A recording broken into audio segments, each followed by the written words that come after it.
et j'avais préparé quelque chose d'un peu théorique, j'essayerai de faire quelque chose d'un peu plus simplifié parce que l'heure ne se prête pas trop à des divagations très théoriques. Je voulais faire une histoire en gros conceptuelle de la contingence, de l'idée de contingence qui est pour moi au centre de la mode, mais ne confondons pas tout. Déjà mon titre, je voudrais tout de suite écarter un malentendu. Quand je dis le temps, la mode et le temps du nihilisme, en fait mon titre original c'était encore un peu plus ambigu, c'est la mode est nihiliste.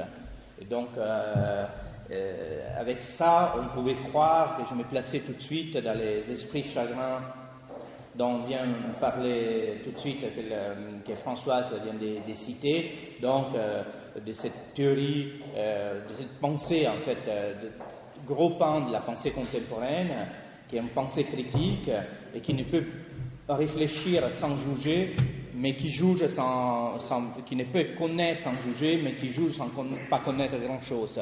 Donc, tout de suite, je voudrais dire que quand je parle du nihilisme, je parle de quelque chose de différent qui m'est positionné dans ce jugement justement un peu moraliste, moralisant dont on a parlé, de voir quelque chose de si superficiel. Au contraire, je pense que dans ce phénomène mode dont on a parlé, qu'on a essayé de dire, mais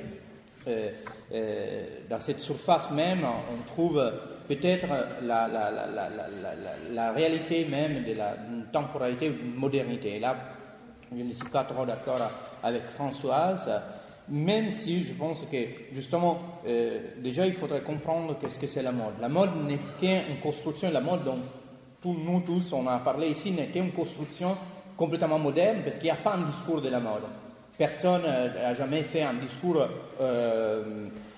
original de la mode à partir de la mode. Il y a toujours un discours sur la mode, mais il n'y a jamais un discours de la mode. Autant il y a eu des manifestes, les artistes ont pris la parole pour dire « nous on veut ça », il n'y a jamais eu, à ma connaissance, des créateurs qui ont fait des manifestes en disant « la mode c'est ça ». Donc ça aussi, nous, il faudrait dire déjà qu'on parle d'un objet construit. Donc, pour comprendre qu'est-ce que cet objet, la logique de cet objet construit, il ne faut pas avoir l'illusion d'être des observateurs de premier degré. Il faut simplement se positionner un peu en retrait, fonctionner comme des observateurs de deuxième degré et essayer d'être des observateurs des observateurs. C'est-à-dire qu'est-ce que cet objet construit dont on a vu des liens avec la modernité que François a contesté, dont on a dit qu'il est fortement axé sur l'idée de nouveauté, etc. Qu'est-ce que ça signifie? Moi aussi, je pense que si on interroge en tant qu'observation de deuxième degré cet objet complexe et on écarte l'illusion d'avoir affaire avec la réalité elle-même, on peut essayer de comprendre les paradoxes qui tient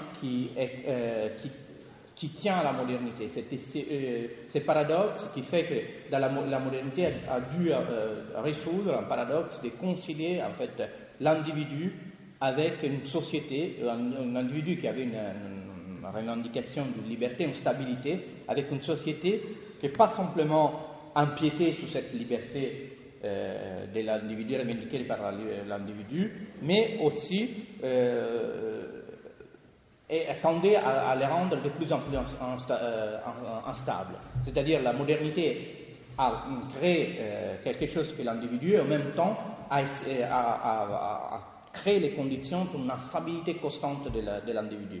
Et moi je veux dire que ce dont on parle, cette temporalité typique de la mode, sur laquelle je vais m'attarder, a rendu possible, malgré tout, avec une sorte de surenchère de la contingence et une surenchère de la stabilité, a rendu possible de sauver cette instabilité de l'individu lui-même. Donc, justement, je pense que la temporalité de la mode, c'est une temporalité pas tellement axée sur la nouveauté. Ce lien qu'on a fait entre mode et modernité est bien plus profond que les liens qu'on a pu créer entre mode et nouveauté. La nouveauté n'est qu'un moment très 19e et une partie du XXe siècle qui appartiennent à la mode. Je pense que la temporalité de la mode, c'est une temporalité caractéristique d'ailleurs de ça que j'appelle la culture et la culture absolue, la culture moderne, une temporalité qui est axée sur une temporalité de la déception. En fait, chaque événement de la mode est chargé d'une promesse, mais de sa propre déception. Il est appelé à décevoir, en fait, exactement. Il est là pour être immédiatement substitué. Il n'est pas quelque chose de cyclique, c'est quelque chose d'absolument immédiat. Et c'est ça qu'il faut penser comme quelque chose qui n'appartient pas justement à une temporalité cyclique, classique, traditionnelle. C'est vraiment une temporalité de la réception. La mode, chaque événement de la mode, comme d'ailleurs chaque événement de ce que j'appelle la culture absolue, chaque image est porteuse d'une promesse qu'elle est destinée à décevoir, donc qui engendre une attente, mais tout de suite une déception. La chose particulière de la mode est que cette déception est ontologiquement inscrite. C'est vraiment son marquage, on peut dire. C'est la temporalité de la déception. Évidemment, on a beaucoup glosé, Simmel a été largement cité. On pourrait citer un auteur italien qui est très connu, Giacomo Leopardi, qui dans une des petites œuvres morales, il écrit un petit texte qui s'appelle La mode et la mort, où en fait dit, c'est un petit conte moral, où évidemment la mode là aussi est la sœur de la mort, parce qu'elle aussi a affaire avec ces sortes de changements, avec cette finitude qui la caractérise. Mais en fait, je pense que c'est donc la frénésie moderne des Simmel. Moi, je pense que c'est plutôt cette temporalité qui est paradoxale d'une déception où chaque déception ne fait pas arrêter les systèmes, mais au contraire sert comme une sorte de volant pour relancer la machine. Donc c'est cette temporalité que je vais essayer de suivre un peu dans une sorte de parcours historique, une sorte de temporalité absolue de la contingence. En fait, pour moi, c'est pour ça que la mode est caractéristique d'une certaine modernité, mais quand je dis modernité, je dis plus que nouveauté, je dis une tendance à avoir une temporalité de la contingence absolue, une absolutisation de la contingence. Et on peut dire que si on trace un peu la naissance de la mode, en plus de cet objet construit de la mode, on peut la placer au moment où il y a un passage entre une contradiction une société construite autour d'une contradiction asymétrique, on peut dire, comme disait Cosel, ou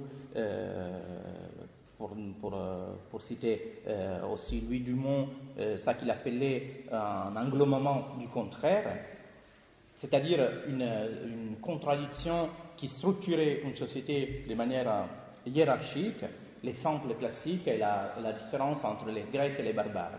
La différence entre la société classique pour les Grecs, les barbares, c'est des gens, des peuples inférieurs, qui donc étaient différents et étaient aussi inférieurs. Mais en structurant cette différence asymétrique, finalement c'est une différence englobante.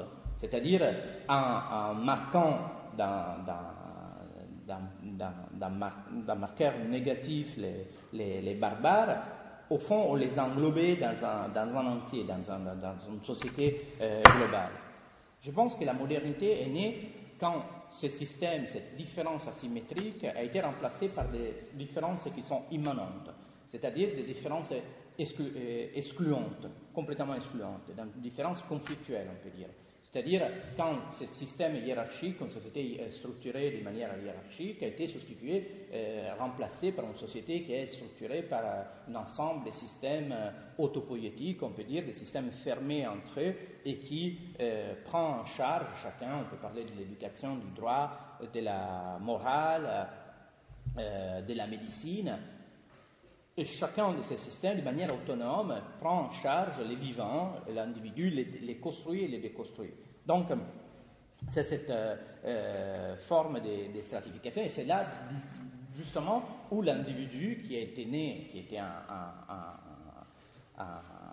un résultat aussi de cette déstructuration d'une société hiérarchique, il naît, mais pour être tout de suite menacé dans sa stabilité par cette sorte d'accélération. Quand on a en production d'événements contingents qui ne tiennent plus sous aucune idée transcendante, sous une divinité, par rapport aux relations qui les dépassent, évidemment, la stabilité de cet individu qui naît par la modernité est complètement menacée. Mais en fait, comme je disais, malgré tout, la modernité a mis en place ce que j'appelle une politique inflationniste de la contingence, justement pour pour sauver la stabilité d'un individu qui est constamment menacé par cette production pléthorique d'événements contingents qui s'accélère de plus en plus avec le cours de la modernité. En faisant de manière un peu rapide, parce que là, vraiment il est très tard, donc c'est compliqué, on peut dire que la première tentative, on peut dire, c'est au XVIIe siècle. D'ailleurs, on peut aussi positionner peut-être de manière la naissance de la mode telle qu'on la connaît, en tout cas les origines très lointaines, dans la cour de Versailles, justement où les individus sont mis en concurrence entre eux, donc d'une manière très très très accélérée. Ils sont plus, évidemment, il y a encore le roi qui tient et qui est une sorte de garant, mais les individus, il y a déjà une mise en concurrence très très très forte. D'ailleurs, on peut dire que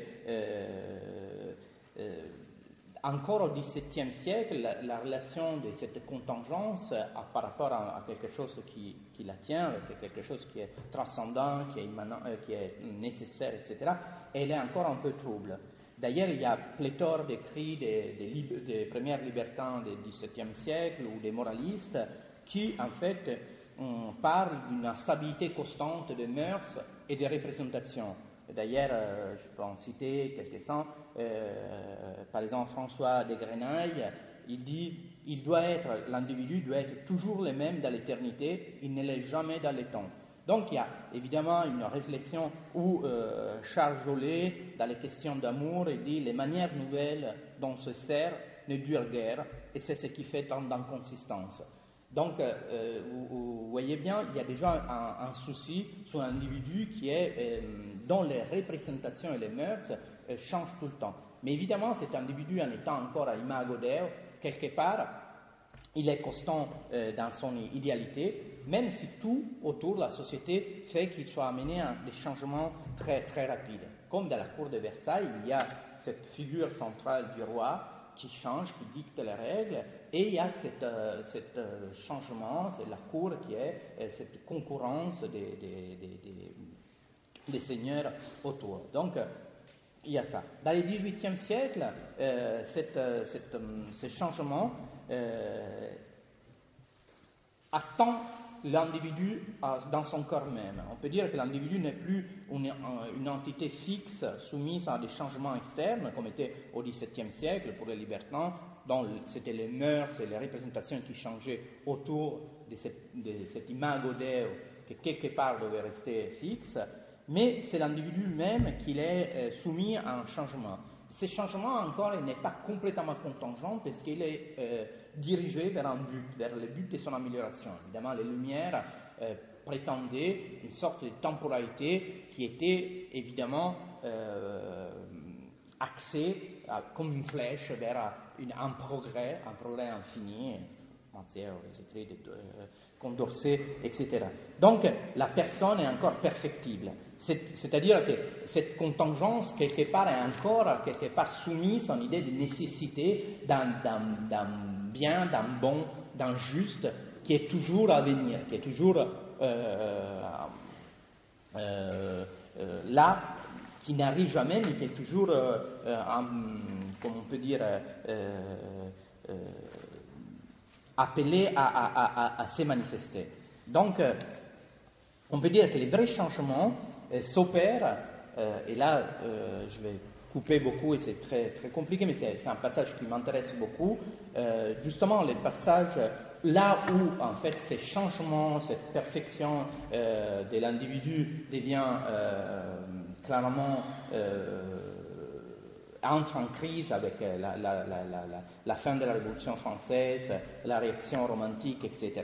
Au XIXe siècle, en fait, aussi cette idée de perfectivité tombe. Donc, ce que j'appelle la contingence devient vraiment quelque chose d'absolument libre, en fait. Et c'est au XIXe siècle, d'ailleurs, qu'on peut dire la mode, ou cette idée de contingence qui est pour moi ontologiquement fondamentale dans l'idée de ce changement qui est propre à la mode, en relation avec la nouveauté. On a abondamment parlé du texte de Baudelaire, évidemment, mais par exemple, Friedrich Schlegel dit aussi quelque chose dont on n'a pas trop parlé, qui est très important, surtout à partir du XIXe siècle, c'est l'idée de l'intéressant. Par exemple, Friedrich Schlegel dit que ce qui est intéressant peut devenir toujours plus intéressant. Donc il y a ça que j'appelle une totale immanence de la contingence de l'événement à partir du XIXe siècle et d'une grande partie du XXe siècle. Ce qui est intéressant, donc, c'est que cette temporalité, donc, qui était une temporalité de la promesse, attente, déception, est de plus en plus axée sur le troisième moment de cette déception. S'il y avait l'idée des promesses au XVIIe, même si c'était une promesse justement qui est encore tenue par une idée d'une divinité, après cette promesse, on peut dire, s'immanentise dans le XVIIIe siècle avec la perfectivité de l'homme. Après, l'idée des promesses presque s'évapore pour laisser une sorte d'espace ou accès complètement à la contingence, cette idée, comme je disais au début, d'une déceptivité, si on peut dire, d'une déception qui est ontologique, qui est immédiate, qui est prévisible à l'événement. Tant qu'à partir de la deuxième moitié du XXe siècle, même avec les crises des avant-gardes, etc., on peut dire qu'il y a aussi une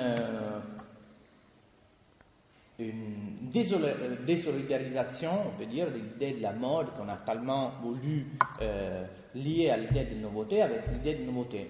Je pense que justement, il y a de plus en plus une palette de plus en plus complexe d'instruments pour créer une sorte de contingence. C'est les vintage, la récupération. Les vintage ne signifient pas les retours du même. Ça ne signifie pas une temporalité, les retours en temporalité cyclique. Ça signifie simplement la reprise et les changements de quelque chose qui est différent d'un événement qui est justement destiné à décevoir, à s'effacer. Donc, c'est exactement cette temporalité en fait de la déception, malgré tout, qui donne cette stabilité à un individu qui est fortement instable. Donc, le paradoxe que je voulais pointer, donc, c'est exactement ça, d'avoir une constance dans la déception même, dans la création d'une négativité constante. C'est pour ça l'idée du nihilisme, qui est pour moi au cœur même, et je n'ai pas voulu m'attarder parce que l'heure est très avancée, donc c'est très complexe d'expliquer dans tous les passages, mais cette négation, donc cette déception qui est liée évidemment à une négation constante, est au cœur même de la mode et encore plus au cœur même de la modernité ou de ce que j'appelle la culture absolue. Donc, ce n'est pas une négation de la société, mais c'est une négation qui crée du vide, du néant. Donc, c'est pour ça que la mode nihiliste, pas parce qu'elle est néant, mais parce qu'elle est créatrice du néant, d'une temporalité néantificante, on peut dire. Donc c'est avec ça que je conclue et je vous laisse un peu la parole. Si vous